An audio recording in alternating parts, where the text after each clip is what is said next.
And welcome to episode 3 of the Unbotchable podcast. I'm your host, Bryant Niles. In this episode, we're going to be going over a lot of topics from the past few weeks. First and foremost, we'll go over the WWE Draft and implications of it. We're going to go over Backlash. And we're going to go over this week's show from 5/8, Monday Night Raw, all the way to yesterday's SmackDown on the 12th of May. We're going to go through all those, give some opinions, predictions, and whatnot. Well, let's jump right into it. Starting with the WWE Draft. It was a good draft. I looked at it, I watched, I tried to take in as much as I could about who went where, why they went where they went, what that could mean for other people on the roster. And like other people, I believe SmackDown was the clear winner of the draft. And to go into deeper analysis as to why I think that is, I wrote down a couple rounds, 2 rounds to be exact, that show why SmackDown was the clear winner. So from the Monday Night Raw rounds of the draft, both of these rounds come from. The first one I want to talk about is round 3 from that Monday night show. That Monday night show, round 3, SmackDown took Asuka and the Brawling Brutes, which is a steal of a round. In round 3, nonetheless. They could have been first round picks. SmackDown gets them in round 3. And then the next round, which is another reason why I think SmackDown won far and away, Raw took Trish Stratus and Ronda and Shayna Baszler. Awful round. When you compare the rosters and what they need and what they can do and the ins and outs of what they have, Monday Night Raw taking a part-timer in Trish Stratus, a part-timer in Ronda Rousey, and Shayna Baszler, who's fine. It's mostly the other two. It just didn't make any sense. Trish Stratus is only going to have, one match this summer? And you took her in round 4 of Monday Night Raw's the second round of the draft? That doesn't make much sense. It's, I don't want to say a waste, but it's a waste. And then taking Ronda. Ronda. Enough, I cannot even explain about Ronda. I think everyone can figure out. She's more of a draw for non-wrestling fans than she is for actual wrestling fans. Maybe she'll improve by the time she comes back. Maybe the injury was holding her back, but wasn't great. Wasn't a great look. But the biggest pick overall that I saw was Gunter going in the rest of Imperium, going from SmackDown to Raw. Which I know why they did it, because obviously you can't have Roman Reigns and Gunter on the same show because the titles aren't going anywhere. But it's just disappointing to see Gunter leave SmackDown. He was doing so well. He was doing great over there. Obviously, he'll do probably even better on Raw with more eyes and an extra hour of the show we can do more stuff in. So I think he was the biggest swap of the night. Overall, the biggest swap from Raw to SmackDown was probably the OC, I would say. Having AJ Styles, Gallows, Anderson, Mia Yim. That's a big get. There's a lot they can do with them. They can be the anti-bloodline faction on SmackDown, or whatever they want to do. But either way, I think having them on SmackDown is probably a better place, a better fit, since it's always where AJ Styles seemed to be at his best. So obviously having him on there with the rest of the OC will probably put them into a higher tier than they would be if they were just muddling around on Monday nights with the Judgment Day and all that going on. they can be obviously have a hard time getting to the top with the bloodline above them, but with the bloodline looking a little shaky, OC might just snatch up, which we'll get into a little later. Now I want to talk a little bit about Backlash. Obviously, a lot has been said already about Backlash since it happened a week ago today. But I just wanted to hit on a few points that I thought were important. First off, Io Sky was very over in Puerto Rico. Why? No idea. But it's something to keep an eye on. Not only with like the Damage Control storyline and everything going on there, but also just with general star power. Maybe they'll start putting her in more main event matches, seeing how she was received in Puerto Rico. Considering when Omos came out, it was almost quiet. So it wasn't just the Puerto Rico crowd cheering on everyone, it was a little more than that. So we got something to keep an eye on. Damian Priest, Bad Bunny. Incredible match. Match of the year so far, in my opinion. We had Carlito, Savio Vega. The crowd was incredible. The match was incredible. Priest was incredible. Bunny was incredible. Overall, incredible. I think it was above and beyond the match of the night. Should have been the main event, not main event part 1. But either way, I think it was needed. They needed something like this to really ingratiate themselves with a different audience that they might not have had before. So a match like this, a little more violent, more surprises, but still an overall great wrestling match was something that they were lacking in other pay-per-views since Triple H took over. I mean, they'd always have great wrestling and 1 or 2 surprises, but nothing like that. That had everything in one and was well received by pretty much everyone. And then the last thing, Cody Rhodes, Brock Lesnar should not have been the main event, obviously. It doesn't make sense why it was the main event, besides their names. But even then, it probably would have done better as an opener, seeing how the match unfolded. Brock Lesnar bleeding out, almost, with Cody Rhodes getting another one of those slick wins over Brock Lesnar, which I'm assuming is going to work into not a retirement story or angle, but is Brock losing his touch kind of thing. I'm sure it'll be something like that. Maybe it'll cross over with the UFC or something, because it's been happening too often for it to be a smart booking decision. It's obviously something that they want people to notice, that they want people to be aware of. So obviously having something like that happen with Bobby Lashley, now with Cody Rhodes, over and over again for a while, it's looking like that would be something that can go farther down the road and have a bigger meaning than what it has right now. It depends on what happens at Night of Champions with Cody Rhodes and Brock Lesnar. Hopefully, whichever way it lands, whether it be Cody winning or Brock winning, it's definitive this time.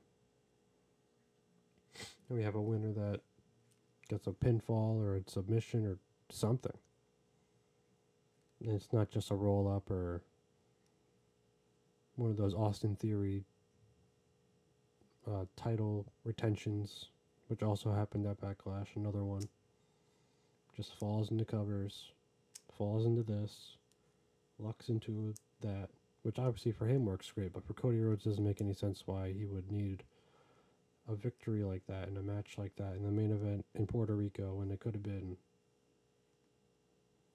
Damian Priest and Bad Bunny in the main event, which had a better match and overall feel than Brock Lesnar and Cody Rhodes. Now to go over a little bit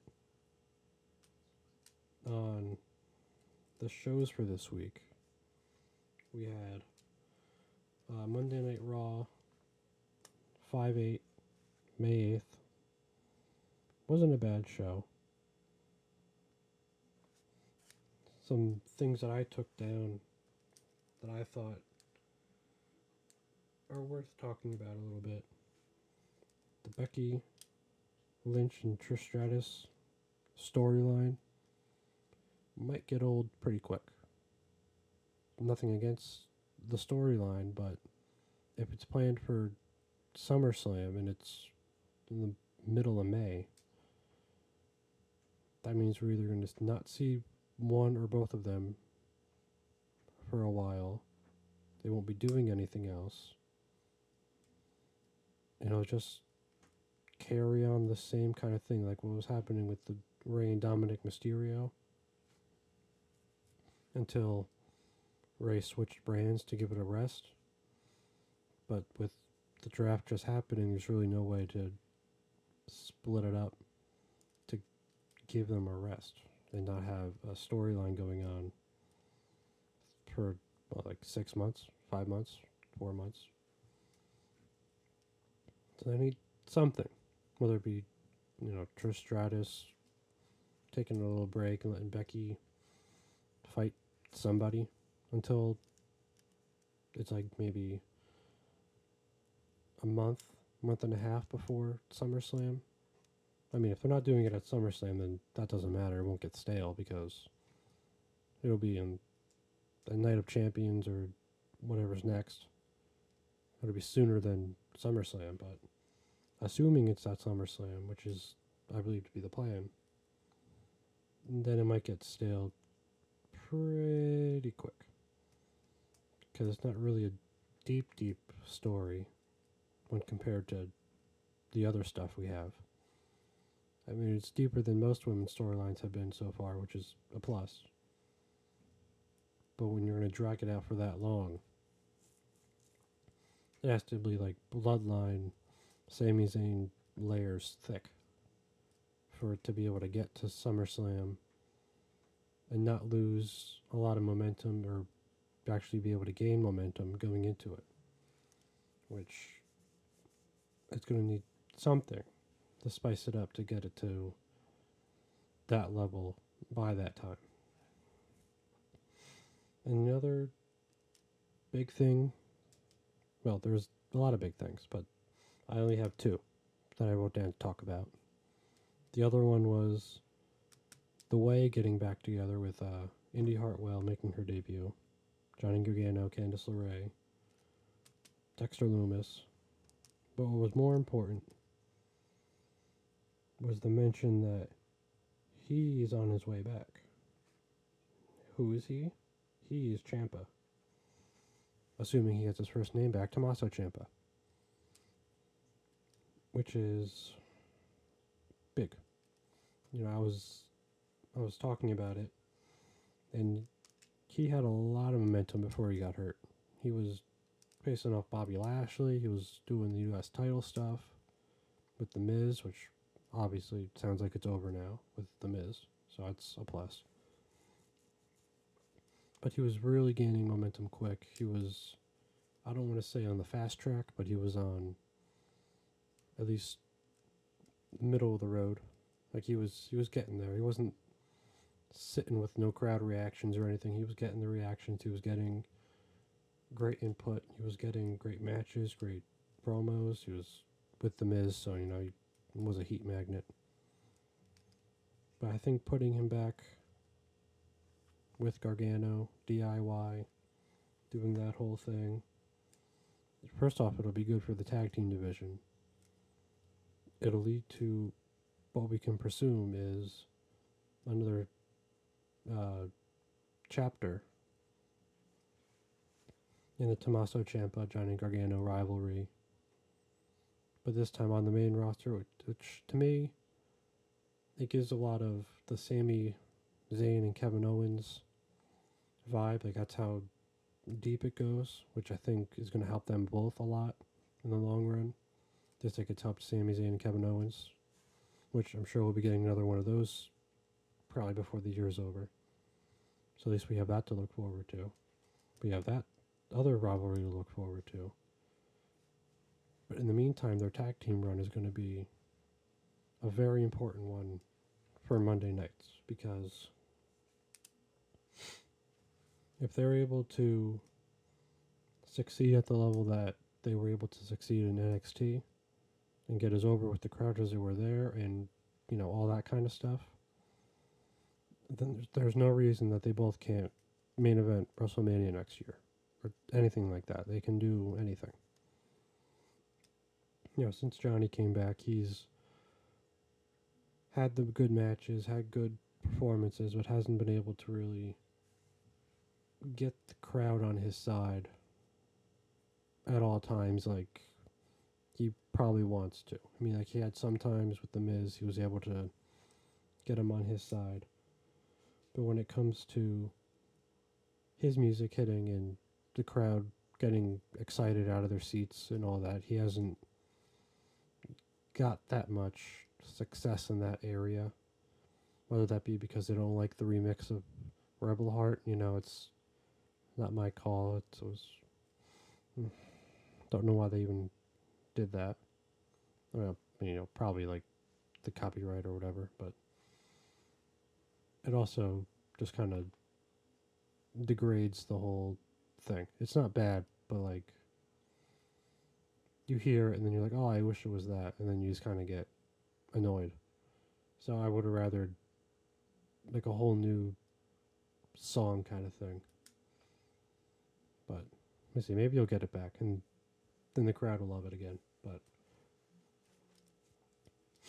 until then, having him with Ciampa, with hopefully he gets his song back too. I mean, they took away all the songs. It's incredible.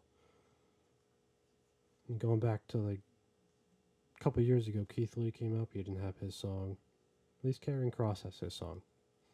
That's one positive. Like, no one else has their songs. Austin Theory needs a new song. It just doesn't fit. This Tron doesn't make any sense. Like, why is it a road with lights?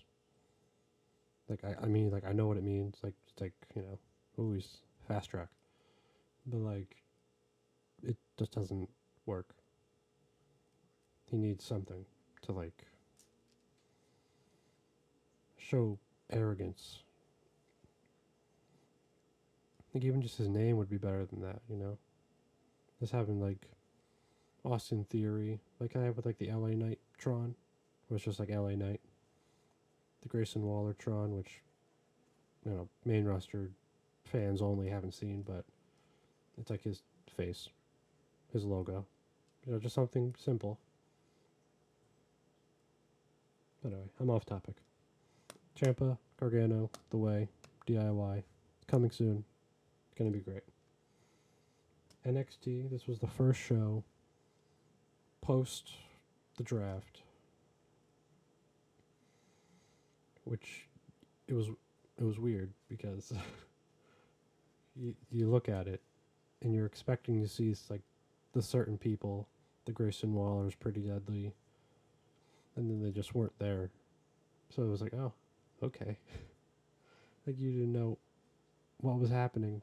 I mean, you knew what was happening, but you didn't understand. Like, oh, so this is what it's like when they're not on NXT and they have to wait till they hopefully get a little segment on Raw or SmackDown or something. So it was a interesting show, yeah, to say the least. You had Joe Gacy just showing up, doing random stuff, causing a scene. Ava and the Dyad doing their stuff, which Joe Gacy should not be in Schism, by the way. I'm pretty sure I said that before, but I'm just going to keep saying it until it happens. He can do much better other places. Ava Rain would do better leading Schism, which is going to have no members come October. But she can find new members.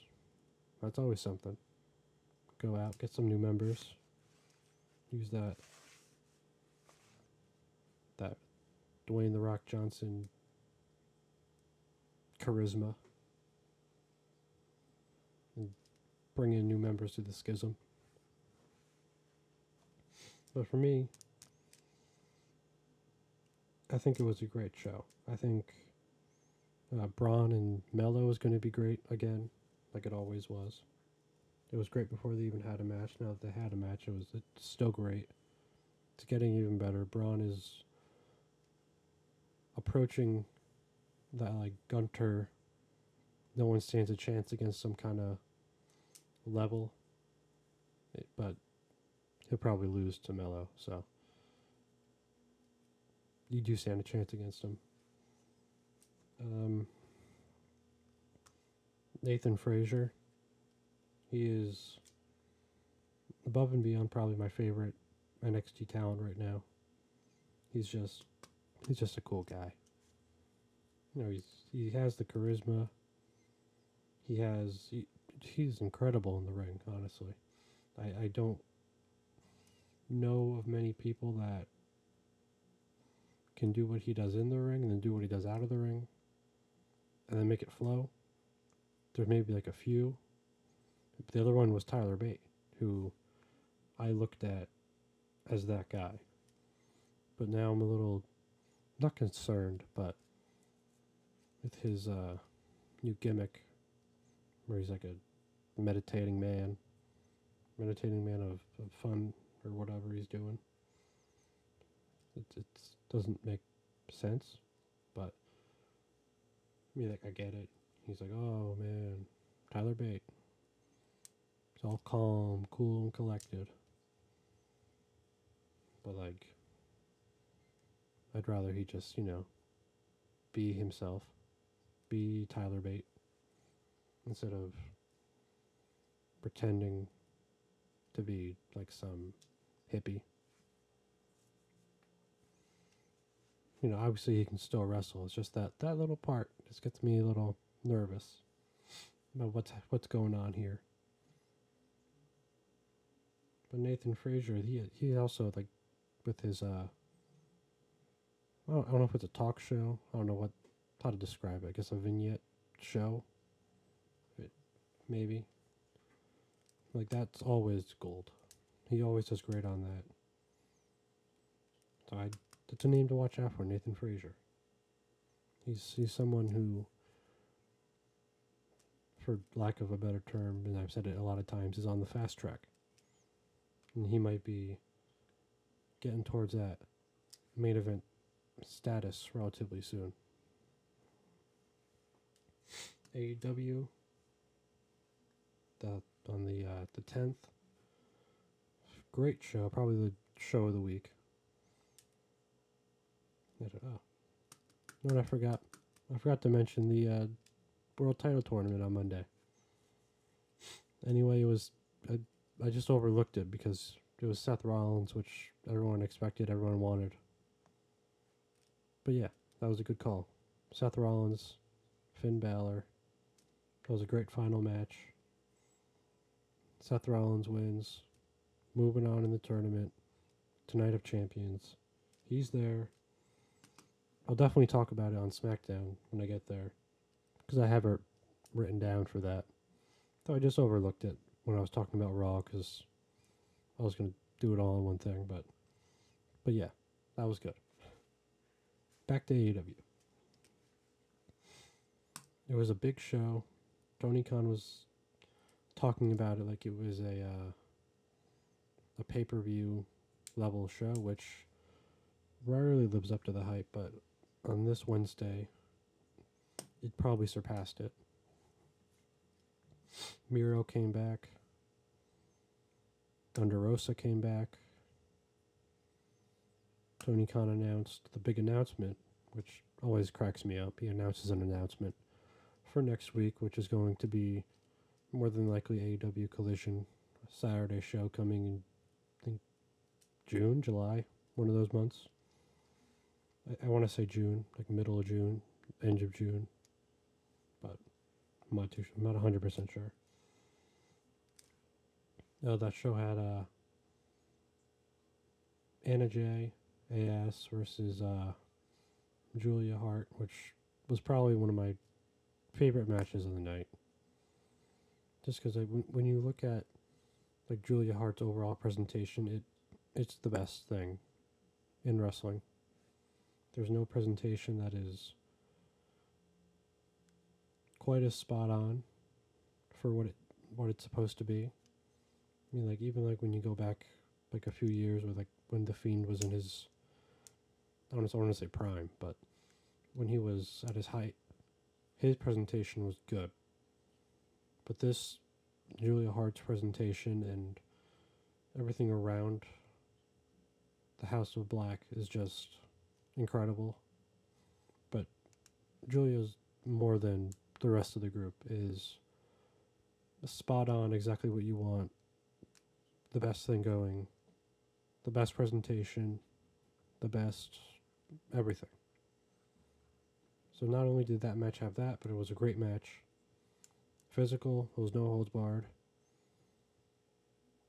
It was a great match. But the big match of the night was the Omega Moxley Steel Cage match, which ended in a little bit of a twist. Well, I don't want to say a little bit of a twist. I'll go with a lot bit of a twist. Everyone was shocked. It was Don Callis stabbing Kenny Omega in the forehead with a screwdriver. Which, I feel bad for Kenny because now he has to take down all of his pictures of Don Callis and he has to like burn him or something because he just got stabbed. Now, I don't know if that means that Don Callis is stepping into the William Regal role for the Blackpool Combat Club. I hope not, because it does not make any sense to... I mean, obviously it was different circumstances regarding William Regal leaving the group and leaving the company, but having no leader of a group, like a... I don't want to say like an older person, also like a senior member, like a William Regal was. Like he wouldn't fight, but he would like give advice and tell them what to do and all that. But seeing Don Callis in that role would make less sense because of, it's Don Callis. He's not William Regal. He's, just, Don Callis. So hopefully this is more of a Kenny Omega Hangman maybe kind of thing, or I don't know. We'll have to see on Wednesday if they go into it a little more, which I'm sure they will. But when I think about what it might mean going forward, I'm not too sure yet. It could just mean Don Callis is not going to be on TV because they don't need him to be. Whatever. He's not under contract. I don't know. I don't know if he is. I don't know his contract situation. It could just mean they wanted to have him beat up Kenny Omega and then just not come back because he was too scared of what's going to happen. Or if it's more of a Don Callis is going to betray Kenny Omega to do this with this faction, with this group, with this person. So that's where we're going to have to wait and see how all of that unfolds. But overall, AEW was the show of the week this week. If you haven't watched it, I recommend it. It was really a great show from start to finish. Then we go to 512 SmackDown from last night. They have the announcement, which I'm going to go into, of KO, Sami Zayn, Roman Reigns, Solo Sikoa for the Tag Team Championships at Night of Champions. I don't get it. I mean, I get it, but it just seems like no one will win. Either Kevin Owens and Sami Zayn are going to lose all their momentum, lose the titles, whatever. And if Roman and Solo lose, That's a mark against, like, another loss against the Tribal Chief, which would be his second, including the John Cena Kevin Owens tag team match. A loss for Solo Sikoa, which he's not supposed to be losing either.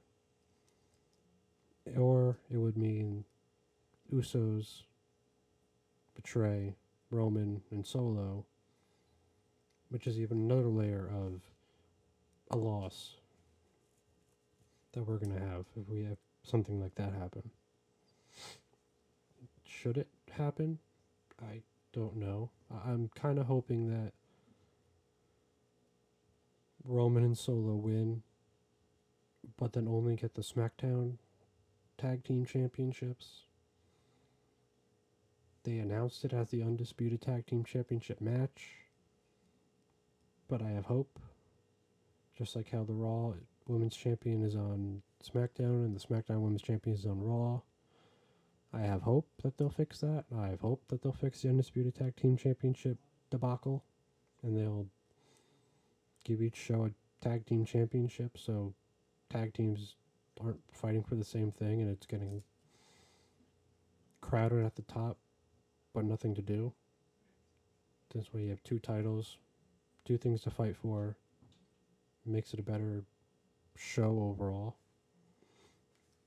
That's what I'm hoping for. Probably not what we're going to get. It'll probably either go the Bloodline falls apart and Roman and Solo lose, or Roman and Solo beat Sami Zayn and KO, and then either, I don't know if we would go into a Sami Zayn KO feud right from there, but at least, I don't even know. It would help the Bloodline last longer and have a more interesting dynamic with Roman and Solo as the champions, the tag team champions, and the Usos with nothing. But I don't know. It feels like a lose-lose on whoever wins, unless the SmackDown championships are the only ones that can change hands because of what show they're drafted to. But I doubt that.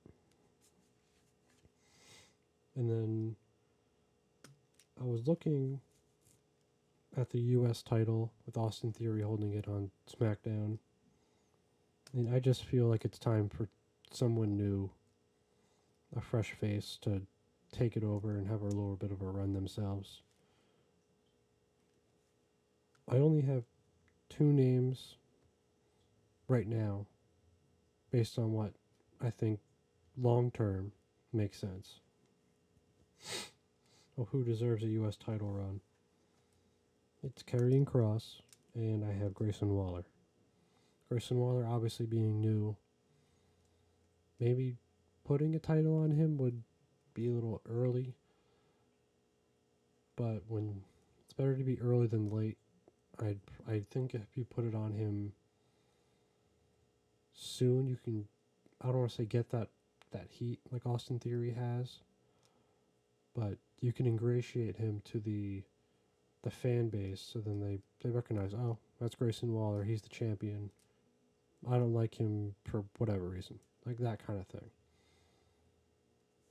That's what I like mid-card titles for. They're for building the stars to get to the world championship or wherever they want to go, whether it be just have big matches, not really worry about titles or go for the titles, but it's to build up their star power so that they can get to the levels of Roman Reigns and Seth Rollins. So I think Grayson Waller would be probably the prime candidate out of all the NXT rookies to go and do that. Whether it be soon, whether it not be soon, I don't know. I would hope it's soon. But for Karrion Kross, I think he's the more logical option. I mean, it's been about very heel heavy in the champion department recently, at least on the men's side. But I think having him as the champion, you can even make him a face if you wanted to. I mean, there's probably a way you can do it. Have him beat up Austin Theory. They love that. Throw Dominic at him. They love that kind of stuff. But I think if he can give a few months of like brutal United States Championship matches, just conquering people, not lucking into victories like Theory, like that kind of reign, I think that it'll boost up the title. It'll boost up the overall.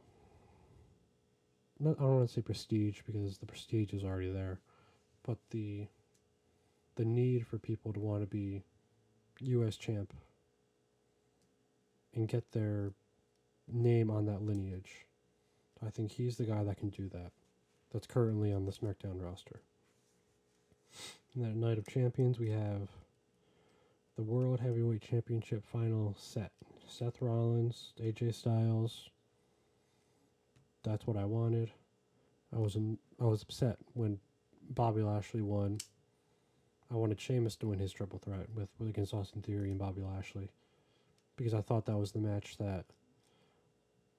like that he deserved to win after losing to Gunter those few times.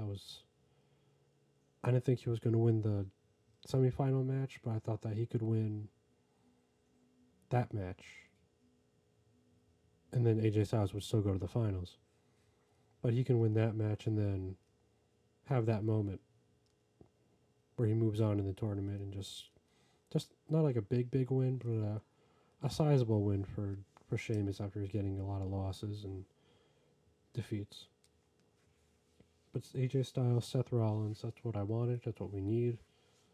Especially now because Roman's is having a tag team match at Night of Champions.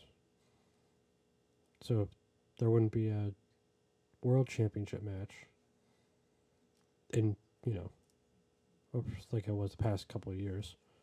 But now there is. It's two technical wrestlers, no powerhouses, which is why I was a little worried about Bobby Lashley making it to the finals. Because I didn't want like another powerhouse champion like Roman Reigns at the same time. I feel like that kind of, I don't want to say ruins the synergy of the roster. It makes it like you're watching the same show but with different people as the characters.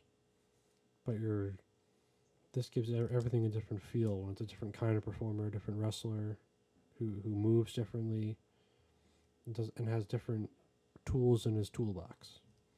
And that's what they have, and that's why that was my choice. Seth Rollins, I would assume, is going to be the winner. That's who I'm rooting for. I think everyone's rooting for. But the OC, you'd have to think, will play some kind of role, which does get a little nervous when it comes to the OC staying on SmackDown. If AJ Styles wins, which then puts into question the depth of the SmackDown roster, if the OC moves over to Raw with AJ Styles as champion, but we'll get there when we get there. Right now it's AJ Styles, Seth Rollins, Night of Champions. Hopefully Seth Rollins wins. AJ Styles can go for Roman next. I think that's a logical outcome. You have Seth Rollins win his title, go to Raw, where he's been drafted. AJ Styles, the rest of the OC, they go for the Bloodline. That's what makes sense. I mean, that's what I would do. Maybe not like right away. Maybe around that SummerSlam time.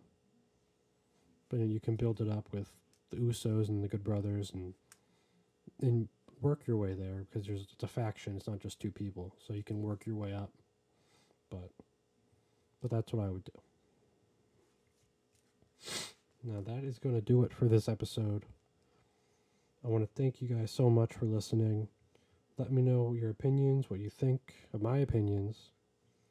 Make sure you follow on all our social medias at Unbotchable, especially on Twitter. Every show I do Monday Night Raw, NXT, AEW Dynamite, Friday Night SmackDown. Tonight I'm doing, It's a 10 o'clock Rampage. So I'll probably end up doing Rampage tonight. We'll see. More than likely, yes. I will be live tweeting during the shows. Always live tweeting during the shows. Giving opinions. What I like, don't like. Suggestions. Those kind of things. So make sure you're there. You're tweeting along with me. Giving your feedback. Giving your opinions on the shows and my show and everything. But be sure to let me know what you think. Make sure you stop by Twitter. I try to have a daily poll every day. You can always stop by, check out the poll, leave a vote. You can leave a comment, whatever you want. At Unbotchable. Make sure you check it out. But thank you. I hope you enjoyed. And as always, stay off the top rope.